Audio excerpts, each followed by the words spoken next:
On the 14th of September 2017, a woman named Taylor Wright is reported missing by her partner, Cassandra Waller. Despite the initial claims, there were no reasons to suspect any foul play. However, something doesn't feel right. It's later found that Taylor's friend Ashley is the last person who had contact with Taylor before she went missing. Why did Taylor disappear suddenly without leaving a trace? What went wrong? This is Taylor Wright, a 33-year-old private investigator who had recently gotten divorced and moved in with her girlfriend, Cassandra Waller. Taylor is last seen with her friend Ashley McArthur on the day she went missing. Ashley McArthur and her husband Zach McArthur were Taylor's colleagues, and both were private investigators. The police suspected Ashley had something to do with the disappearance of Taylor. At the center of it all was Zachary McArthur, Ashley's unsuspecting husband, who was also interrogated as part of the procedure.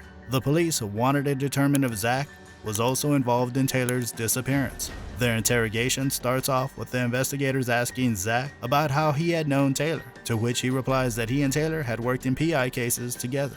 Somebody died?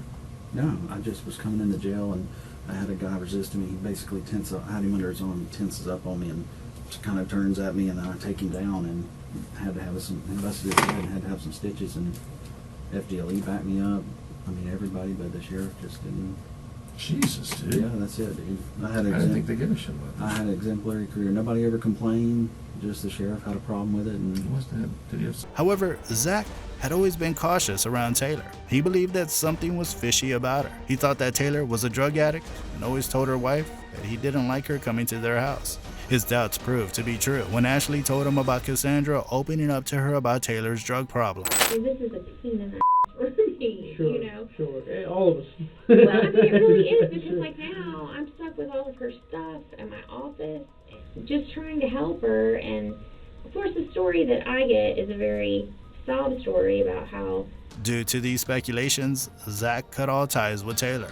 However, Taylor and Ashley were still friends. He then tells the investigators that Ashley had been helping Taylor move from one girlfriend's house to the next. And this had been going on for a while. Santa Rosa and wherever the cases were. That's it. We just became friends. Okay. And in that time, did you guys ever have a falling out or? Never.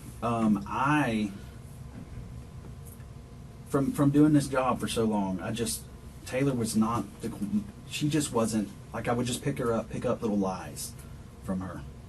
So, and stuff just didn't start seeming right. And she would disappear for days. That you couldn't get her on the phone. Greg and I would try to call her. You couldn't get her on the phone. The investigators asked Zach if Ashley had a romantic relationship with Taylor, a question that Zach denies without thinking twice.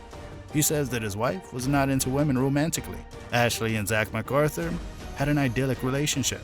From what we know, they were a couple deeply committed to each other. All throughout the interrogation, Zach was standing on a morally high pedestal, negating every rumor and suspicion about his wife. He says that he can differentiate whether a person is good or bad after interacting with them, and that's how he knew that Taylor was not good company. Little did Zach know that beneath the surface of their seemingly blissful marriage lies a dark secret that would soon consume their lives. As more information about his wife spilled out, he started to question his own judgment. Was his wife really the person that he thought she was? Interviews with colleagues shed light on Ashley's professionalism, but also a simmering relentlessness within her. Ashley was the one who handled all of Zach's finances, indicating that he trusted her with his eyes closed. Ash did not like girls. But now Taylor said, I mean, I know she was married, and I've heard her say she dated dudes, but I never saw her nothing but all she talked about was girls. That's it. So no. Ash didn't like girls. I mean, Zach didn't know a thing about how the house was being run and how much money was being spent. Everything was handled by Ashley. He never even knew that Ashley had 13 bank accounts in her name. However, at a point in their life, Zach and Ashley had an ongoing relationship, and she had a thing going on with a guy named Brandon from the pool hall, where Ashley and her other friends used to hang out. However, Zach didn't have any idea about the things going on with Ashley's life. It was as if though they were married for namesake. Absolutely. Okay. No problem. All right, so were you trying to make arrangements with Ashley to meet up for lunch Yeah, that I day? just always, if she, I mean, I love, would have loved it, and she just said she was tied up with work. Okay. All right. And do you remember what you did after eating lunch? I guess I went home. I have a charge on there for Popeyes that night, so I remember at some point. Ashley had even bought a motorcycle for Brandon, which clearly means that she was irresponsible with the money she was handling. Now, this takes us back to the day when Taylor goes missing. Taylor's last interaction with her girlfriend Cassandra is as follows. Wright had informed her girlfriend that she had entrusted a sum of $34,000 to her friend Ashley for safekeeping in a designated safety deposit box. Wright had made multiple attempts to reclaim her money from McArthur. However, all of them failed. The purpose of recovering funds was to support court proceedings related to Wright's ongoing divorce. On September 8th, a meeting took place between Taylor and Ashley. The purpose was clear. Taylor aimed to reclaim her precious funds, but as the clock ticked past 11:20 a.m., an eerie silence settled. All of Cassandra's attempts to reach her girlfriend had failed. In panic, she called Ashley, who picked up her call and told her that Taylor was busy riding a horse and couldn't come to the phone. However, Cassandra kept texting her. No calls and no texts till the evening, but at 7:58 p.m., she receives a text from her girlfriend stating that she needed time to think and get her life on track. Never to be seen since. Cassandra files a missing person case. Ashley, on the other hand, met with a Pensacola police detective on the 18th of December. She told the officer that on the morning of September 8th, she met with Taylor and traveled with her through various locations. Eventually, they arrived at McArthur's ancestral estate in East Milton, where they rode horses. However, she confessed that she momentarily stepped inside her house, leaving Taylor outside only to find her gone when she returned. Wright had vanished without a trace. During their investigation, Ashley's bank records and cell phone records were obtained, which showed that she had deposited a staggering cashier's check in Taylor's name, a sum of $34,000 into her personal checking account. When confronted with this evidence, Ashley spun a tale about Taylor hiding large sums of money and trying to regain custody of her son. However, a lack of compatibility in the signatures on the checks cast doubts on her claims. As the investigation unfolded, Zach's claims proved to be solid, eliminating him as a suspect in Taylor's disappearance. However, the investigators were truly suspecting Ashley. Determined to pursue the truth, authorities obtained a search warrant encompassing 3 properties owned by the McArthur family. Strategically, they invited Ashley to the police station for an interview, diverting her attention while their search unfolded. Throughout the interview, Ashley forcefully denied involvement in Taylor's vanishing, attempting to deflect the growing scrutiny. Meanwhile, a dedicated search team meticulously scoured the farm, where phone calls indicated Ashley and Taylor had last been seen together. Initially, their efforts yielded no breakthrough, and Ashley was subsequently released. However, the relentless pursuit of justice pressed on. Zach, on the other hand, was shocked after knowing that his wife had been plotting a crime behind his back. After investigating him, it was clear that he didn't know anything that was going on in his wife's life. They were practically strangers living in the same house. He never suspected a thing in his wife's behavior, even though he did think that Ashley was being frantic and disturbed after Taylor's disappearance. He only thought of it as something that a friend would do if their loved ones went missing.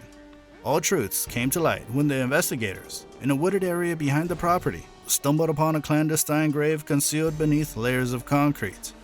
The body was identified as Taylor Wright. She had been shot in the back of her head. The investigators proceeded to carefully extract the remains. Among the remains, they discovered a necklace that bore a striking resemblance to the one Taylor had been wearing in a photograph. Ashley McArthur was subsequently arrested and charged with first-degree murder. Taylor was found nearly a month after she had gone missing. What shocked everyone was that her good friend Ashley was behind the murder. What had made Ashley take such a grave step? During the murder trial, prosecutors presented McArthur as the last person to see Taylor alive and highlighted the stolen money as a possible motive. Surveillance footage showed McArthur purchasing soil and cement, which they argued was used to cover Taylor's grave. McArthur's defense team disputed the lack of physical evidence directly linking her to the murder, but the jury ultimately found her guilty of first-degree murder. I am going to adjudicate you guilty. I'm going to sentence you to life with a mandatory minimum 25 years state prison for the firearm. That will be with credit for 327 days. 327 days. That will run concurrent with any other sentence that you are serving. I assume it's $518 fines and costs. Are there any other fines and costs? Nearly 2 years after Taylor's murder, Ashley stood trial for her heinous crime. On the fateful day of September 8, 2017, Taylor wanted her money back. However, Ashley had spent all of the money to pay her credit card debt and buy a motorcycle for her casual fling Brandon. Ashley tricked Taylor into thinking that she was taking her to the bank to get her money back. Took her to her farm for a small errand she had to deal with before going to the bank. This is where Taylor's hope had turned into a nightmare. Ashley shot her in the back of her head and buried her body underneath the potting soil and covered it up with the layers of concrete. Ashley, being a former crime science technician, knew how to work her way through a crime scene. She took Taylor's phone and texted Cassandra to let her know that she was alive. The idea that someone could do this to their own friend makes me feel terrified, but not as terrified as when I watched their interrogation of a psychotic man. Click that video right here.